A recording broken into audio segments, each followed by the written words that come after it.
First, West lost the on-ground war. Now their propaganda war is getting unraveled as well. We will tell you all about it, but before that, if you're a fan of non-corporate funded free news and analysis, you've landed on the right YouTube channel. We publish 3 videos a day, first at 9:15 a.m. EST, second at 1:30 p.m. EST, and the third at 5:30 p.m. EST. So if that's of interest to you, tell us which country you're from and how it participated in this propaganda war. Okay, let's begin. The year so far looks disastrous for the NATO-backed Ukrainian state, pointing to an even more dismal future. The escalating scandal has exposed the European Union's function as only an auxiliary geopolitical force to NATO. This strategic desperation was made evident when French President Emmanuel Macron pretended to declare that certain assault battalions were prepared for combat. But this declaration soon turned out to be merely wishful thinking.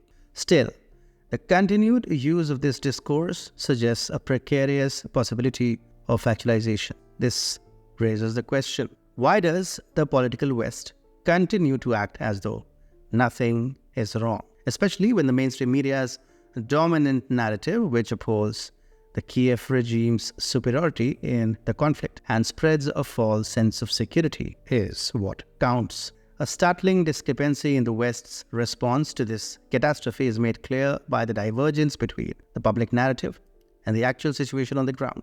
Tensions are rising with a world power that can destroy it in a matter of minutes, refuting the narrative that the Ukrainian state operating under NATO's aegis is, well, victorious. Reeling from losses akin to those pronounced during their much heralded counteroffensive, the government turns to public perception manipulation directed at the one area of alleged success: optical and PR victories. This tactic takes advantage of the indoctrination of the Western public, which has long been exposed to propaganda portraying Russia as the defeated party in the war.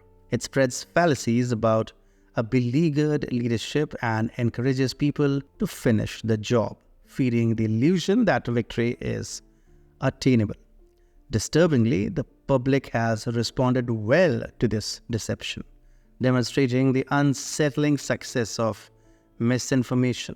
Fantasies like the Ghost of Kyiv, the Snake Island Defenders, improbable successful pickle jar air defenses, and even the Goat of Kyiv captivated millions of people throughout the United States and Europe. These stories, which were rife with absurdity, were finally exposed as blatant lies. However, the apparatus of war propaganda continued to spread absurd claims about Russia's military might. There have been reports that Moscow commandeered washing machines from Ukraine to make up for a shortfall of microchips, and that Russian troops had to fight with shovels because they ran out of ammo.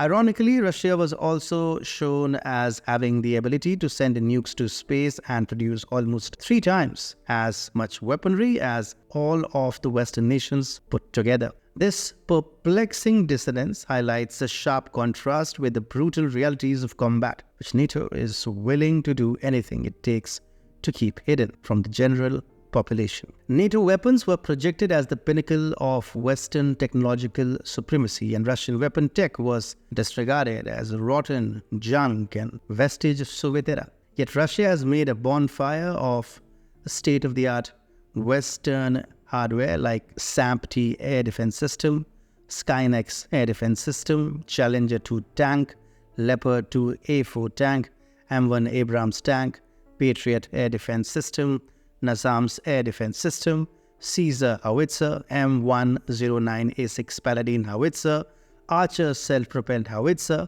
M2 Bradley infantry fighting vehicle, and, of course, the HIMARS MLRS.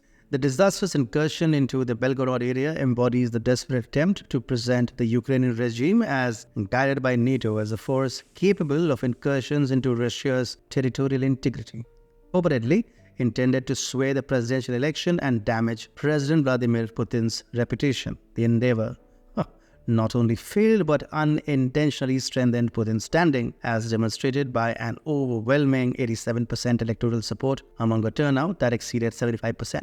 This is in sharp contrast to the leadership in the West, which is beset by low approval ratings and includes individuals like Joe Biden, Emmanuel Macron, Rishi Sunak, and Olaf Scholz. Oh, and if you are in the mood to witness the delicious meltdown of the West over Putin's re-election, this video is just for you.